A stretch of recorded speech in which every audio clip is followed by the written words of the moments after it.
Y en el parque del pueblito este de Providencia, que veo una estatua de Santander. ¿Qué dice Santander a los raizales de Providencia? Nada. Los raizales de Providencia que han tenido conexiones con Jamaica y con el Caribe, y que son descendientes de esclavos llevados a la fuerza ahí para cultivar sobre todo coco. ¿Qué les dice? Nada. Porque el Estado-Nación, además, el relato del Estado-Nación es, además de violento y silenciador, es idiota, es torpe. ¿Qué dice? Absolutamente nada. En esa época estaba trabajando en la bota caucana, en el sur del Cauca, en un valle, que es el Alto Caquetá, que es la conexión entre los Andes y la zona amazónica.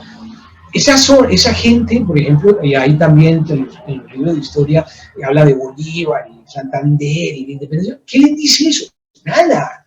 Nada, la conexión de memoria histórica es con los ancestros hace 1 o 2 generaciones que vinieron, colonos del macizo colombiano, que vinieron tumbando monte, haciendo parcelas, tenían 3 vacas y maíz, etc. Esa es su historia, esa es la historia que importa.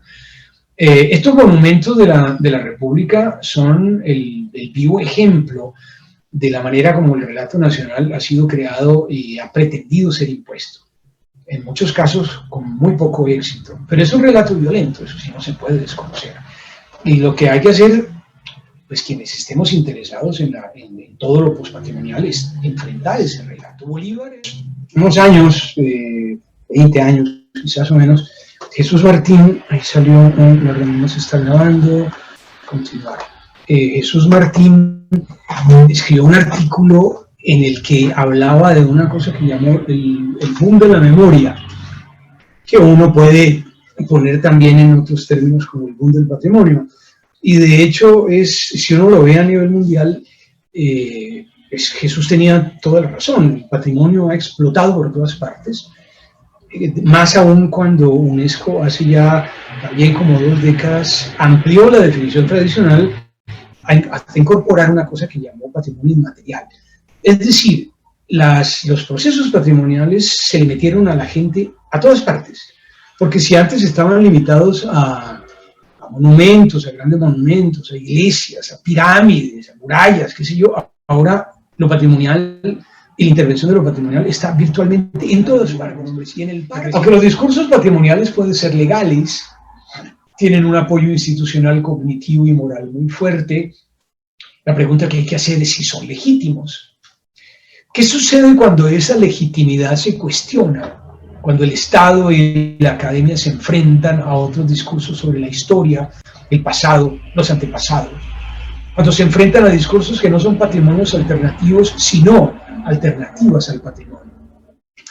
La patrimonialización es un propósito deliberado y vigilado, tanto que se somete a la mirada policiva de la ley y una actividad humanista. Asegura los derechos de algunos para todos, entre comillas, desde un concepto de humanidad que solo puede ser logocéntrico. Asegura que los recursos, biodiversidad, exotismo, sean accesibles a quienes pueden acceder a ellos, a los habitantes privilegiados del primer mundo sobre todo, y asegura el acceso mercantil de la humanidad a recursos locales. La humanización del patrimonio lo mistifica porque lo vuelve un lugar de concurrencia de ese todos tan abstracto, pero tan asible desde las definiciones colectivas ahora multiculturales. También lo naturaliza. Por eso hay que defenderlo, promoverlo, protegerlo, criminalizar su trato por fuera de los cuidados jardines institucionales. La patrimonialización opera como una intermediaria eficaz entre las necesidades globales y las necesidades locales, con el resultado neto de que su lenguaje técnico y profesional privilegia las primeras a expensas de las segundas, aunque venda la idea de que solo opera como mediadora de buena fe, en el nombre invocado y rara vez impugnado del desarrollo y la identidad. Esa intermediación es también un acto de traducción, por medio del cual la opacidad de lo local es leída, también legislada y apropiada en términos globales. El poder de la patrimonialización reside entonces en su capacidad de neutralizar, cuando no de eliminar, los significados históricos reales del bien patrimonializado, al mismo tiempo que lo entrega al consumo como bien cultural en un espacio enteramente vacío de lo histórico. Y cuando digo reales, no busco aludir a la naturalización moderna de lo real, sino a su sentido anterior a la acción patrimonial. Por eso la patrimonialización coloca los bienes patrimoniales en un espacio aséptico y aparentemente inofensivo. El proceso patrimonial toma los referentes locales de memoria y los elimina violentamente, abriendo campo al desarrollo que así termina siendo tanto causa como resultado. Segundo campo de operación de la despatrimonialización, la avanzada ontológica. Más allá de los llamados a la identidad, la integración y el desarrollo, los procesos patrimoniales participan de una condición ontológica. Son un avance de la ocupación posmoderna de territorios y subjetividades que antes no habían sido intervenidos de una manera tan brutal. Esa ocupación, que también es económica, claro, ocurre sobre fronteras en las que concurren biomas frágiles, poblaciones vulnerables, commodities apetecidas y bienes vueltos patrimoniales, una mezcla letal. Esta condición ontológica aparece en la articulación del proceso patrimonial con los discursos del desarrollo, desde el obvio difundido por los agentes del patrimonio, el del turismo, hasta otros menos obvios, pero probablemente más importantes, como el del extractivismo. La avanzada ontológica que apuntala el patrimonio es un acto de soberanía territorial, ontológica y epistémica del Estado-Nación y ahora del Estado multicultural y del capital sobre territorios situados incluso más allá de su interés inmediato y señala desde hace unas pocas décadas la intervención de una lógica humanista global. La patrimonialización es un acto de la soberanía histórica, nombrar, mapear, catalogar, administrar, que ya ha sido cumplida por más de 2 siglos con la presencia militar y con las detalladas conquistas epistémicas realizadas por las disciplinas modernas, desde la biología hasta la geografía, pasando, como no, por la tarea de arqueólogos y ecólogos. En las últimas décadas, esa función de control y avance ontológico ha tenido una aliada útil en la patrimonialización, tanto de bienes naturales como culturales, o materiales e inmateriales, para usar la jerga de UNESCO. La consideración del patrimonio como avanzada ontológica perturba, porque habla de control territorial, presencia del Estado, presencia de lo moderno.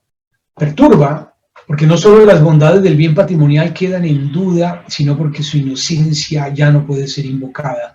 La política del nombrar a la que acude está imbricada en las políticas de acumulación. Nombrar lugares como patrimonio está atrapado en la reproducción de procesos más amplios de naturalización que pretenden borrar las relaciones modernas de desposesión.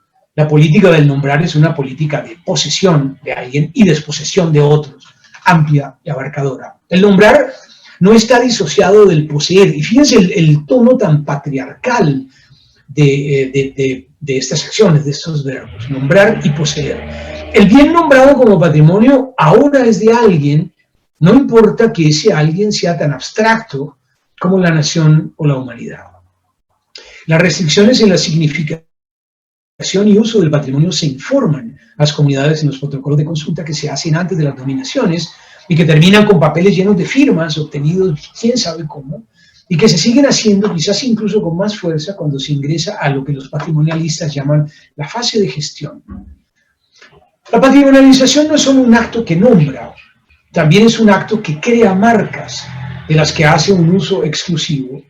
La marca, el logo, la imagen, es una característica del Estado-Nación, de lo que Benedict Anderson hace años llamó capitalismo de imprenta, gracias al cual se vuelve disponible una suerte de censo pictórico del patrimonio del Estado, por su infinita capacidad de dejarse reproducir, capacidad hecha técnicamente posible por la imprenta y la fotografía, pero político-culturalmente por el hecho de que los propios gobernantes no creen en lo sagrado de los sitios locales. Así se logra la generalización del logo mediante esta desacralización, expresada en lo que quieran, fotos, afiches, estampillas, libros de lujo, vasitos para café y un inmenso etcétera. La conversión en logo opera a un nivel más abarcador que no se limita a la producción de mercancías para el consumo de los turistas. Su efecto es muchísimo más profundo. La fuerza del patrimonio no es su mera existencia en algún lugar, allí donde lo podemos localizar, sino su aparición como emblema y como logo en todas partes. Es decir, otra vez vuelvo a repetirlo con lo que empecé, no es tanto la cosa sino la idea. Su fuerza radica en su reproductibilidad generalizada. Un elemento conceptual importante es la perspectiva holística y relacional del despojo, considerando sus dimensiones epistémicas y sobre todo ontológicas. Los bienes despojados, cuerpos, objetos, territorios, lugares y memorias construyen, crean al patrimonio como una fuerza objetiva con existencia solo a partir del acto de expropiación o desposesión que lo origina. El despojo no se reduce a la observación de hechos violentos, puntuales, como la usurpación de tierras, las matanzas o las guerras, ya que tiene una dimensión histórica, comporta procesos de larga y media duración a partir de los cuales se configuran coyunturas específicas de violencia y desigualdad. Por eso los procesos de despojo deben ser rastreados histórica y espacialmente a través de etnografías concretas. Las etnografías del despojo reconocen su carácter moral, precisan que se trata de una intervención producida en condiciones históricas específicas y que en ese sentido existen también otras narraciones que enfrentan sus efectos violentos y cotidianos sobre la producción de espacios y sujetos, de cuerpos y territorios. No desconocen la existencia del despojo y sus efectos, más bien reconocen que son producidos en el campo de disputas hegemónicas por la verdad y el sentido de lo real. Un componente básico de la avanzada ontológica de la que hace parte lo patrimonial es la naturalización de la inevitabilidad del desarrollo, del extractivismo, de su violación de los derechos socionaturales.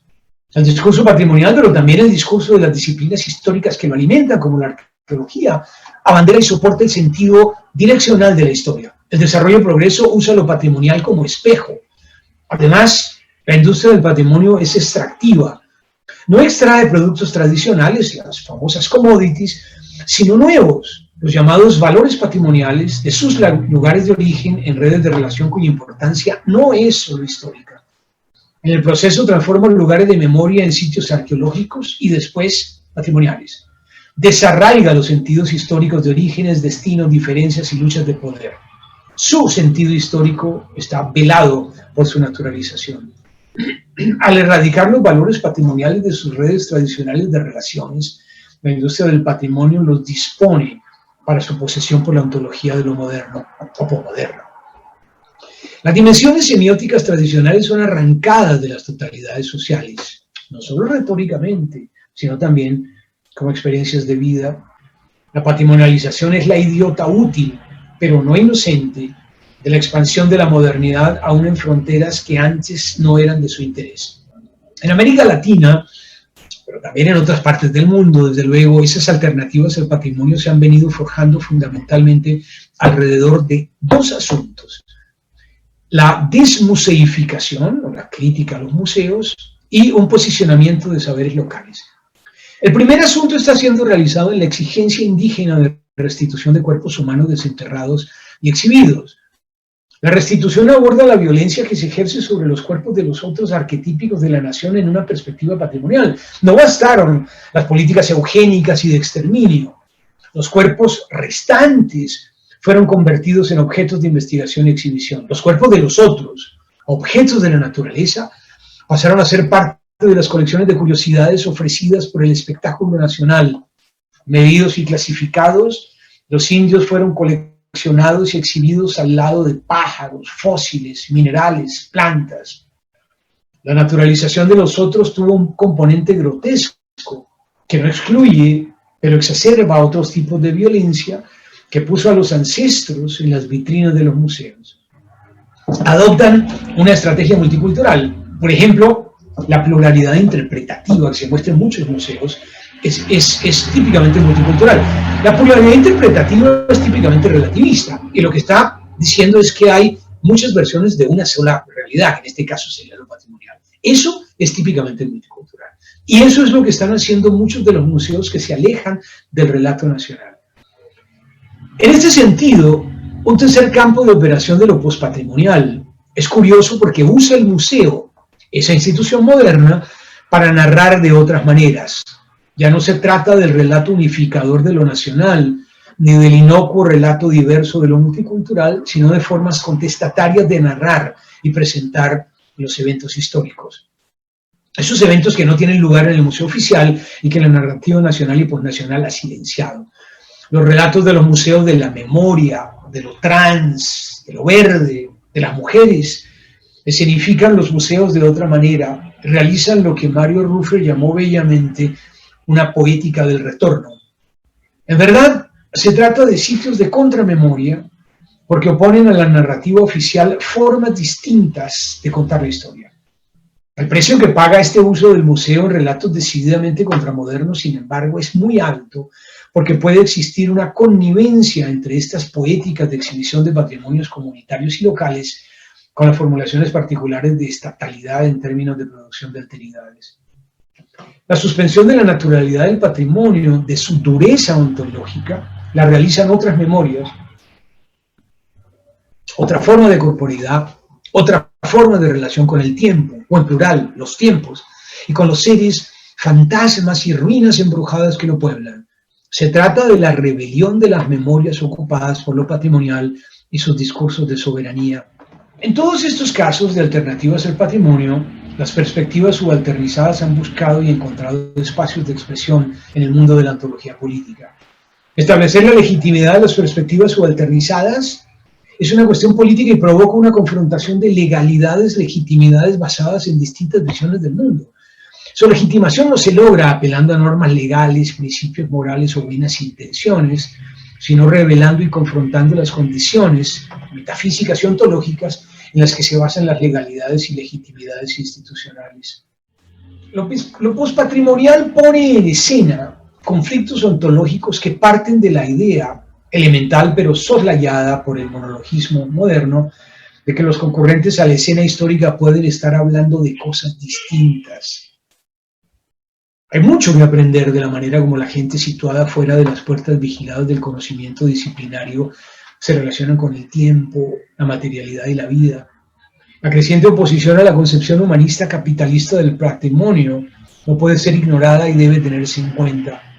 Ese es el escenario de lo postpatrimonial. Esta oposición ha sido más claramente articulada por organizaciones de base que no solo se ocupan de los problemas que la ola patrimonial incontrolada puede causar en las comunidades locales, sino también de formular alternativas al turismo masivo, las políticas patrimoniales y el frecuente rompimiento de los lazos sociales. En ese sentido, vuelvo a repetir lo que empecé diciendo, no se trata de patrimonios alternativos, sino de alternativas al patrimonio. Eso es, Héctor. Los ejemplos son cientos, yo no los voy a resumir. Yo mencioné los museos de lo verde, mírenlos, métanse a Google, pongan museos de lo verde, van a aparecerles miles de ejemplos. De lo trans, bueno, miles de ejemplos no, pero muchos ejemplos de lo trans, de las mujeres, de la memoria.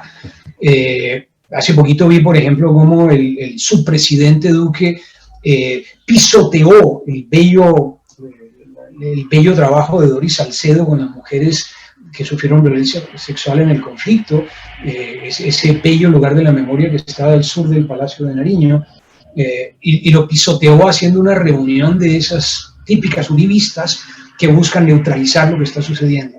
Esos lugares de la memoria son lugares fuertísimos, pero florecen por donde quieran. Y no hablemos ni siquiera de los museos comunitarios, porque los museos comunitarios son problemáticos, porque reproducen de alguna manera el discurso nacional. Sin embargo, buscan aparecer lo desaparecido. Y eso es una cosa fundamental, ¿no? El desaparecimiento fue uno de los lugares estructurantes del relato nacional. Ayer lo decía Mario Ruffer en un panel que se organizó en un congreso en la UNAM, Objetos enjaulados de voces silenciadas. Y Mario comenzó diciendo, recordando una famosísima charla de Renan sobre lo nacional, y decía, la historia nacional no está basada tanto en lo que se dice recordar, sino en lo que se exige olvidar, silenciar y desaparecer. Estos museos aparecen de otra manera. También puede uno verlo, el posicionamiento de las alternativas al rechazo a lo patrimonial. Yo tengo 2 proyectos de investigación que avanzan simultáneamente, están en sus fases finales, digamos, de escritura, si es que eso puede llamarse la fase final, porque la escritura también es parte del ser vivo, que es una investigación, que son el de los caminos de los incas, que ya mencioné, y el de las misiones jesuíticas guaraníes en Argentina, Brasil y Paraguay.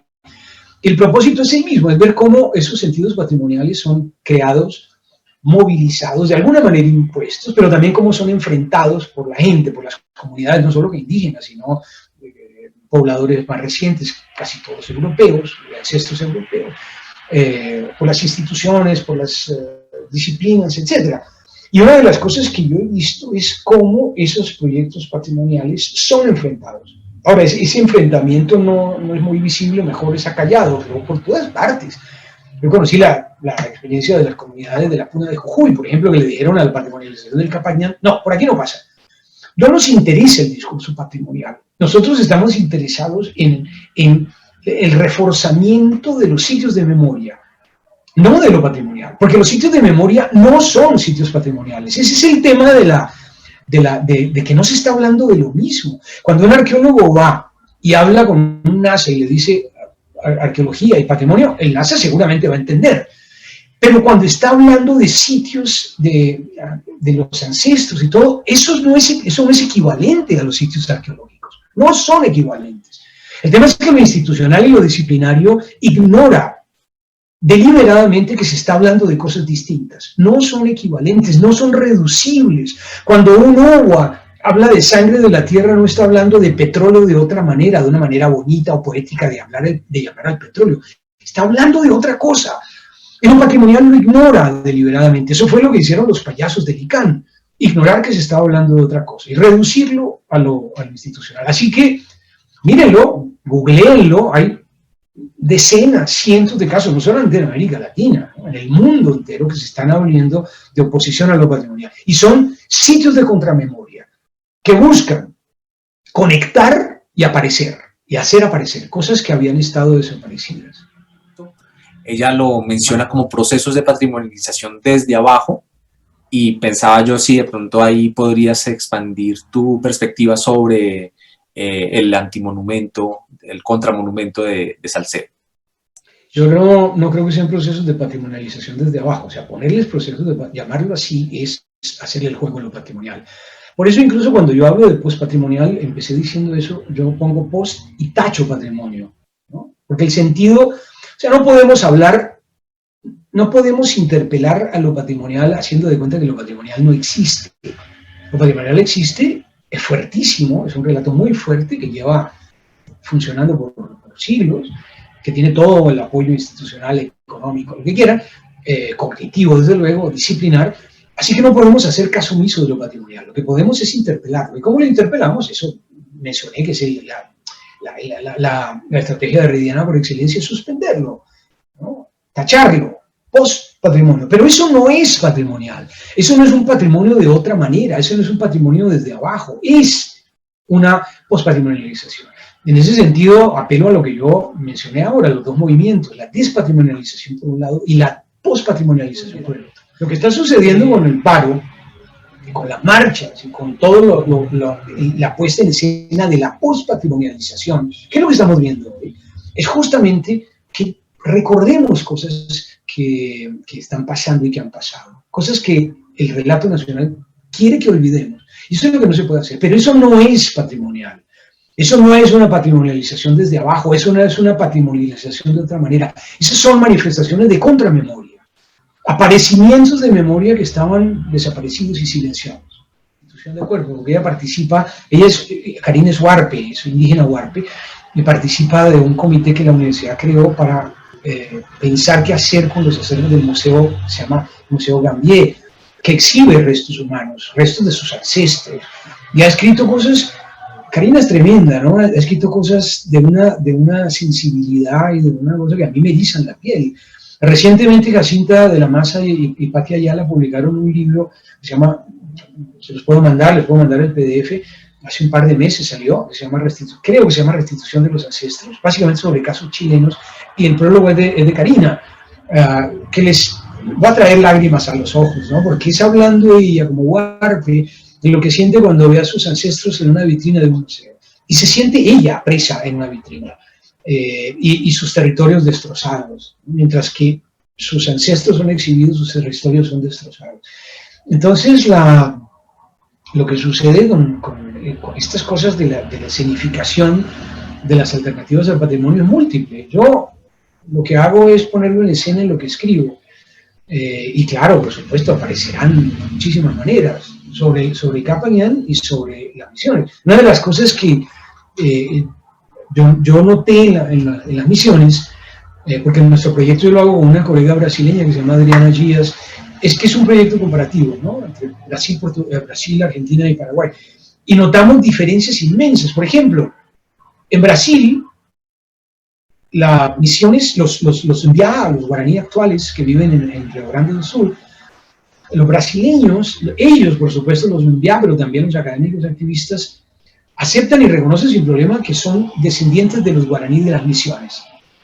Pero estaba yo hablando en Posadas, en la capital de Misiones en Argentina, con una profesora de la Universidad Nacional de Posadas, y en algún momento me dijo, porque los guaraní actuales no son descendientes de los guaraní de las misiones.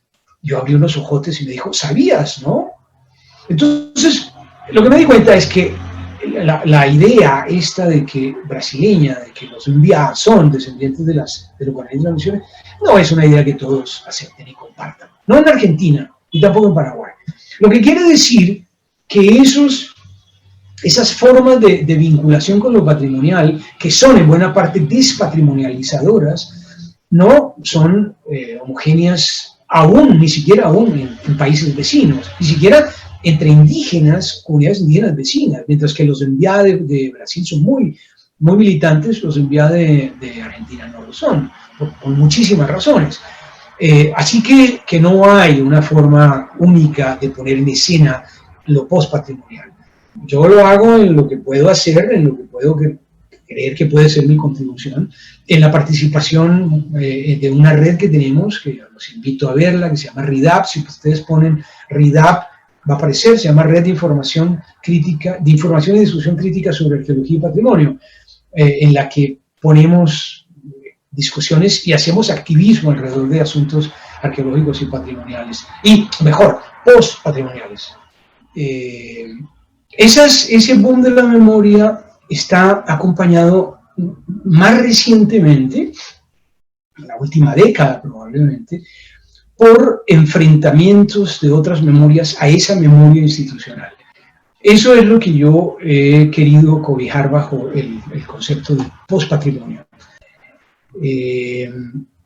Recientemente aquí yo vivo en Popayán, y recientemente en Popayán ocurrió un evento que fue saludado por muchos de nosotros y condenado por otro sector de la sociedad, esa que se identifica con la derecha, con el uribismo, con lo hispánico, con lo tradicional, que fue el derribo inicial de la estatua de un conquistador español que fundó la ciudad actual hace unos 500 años.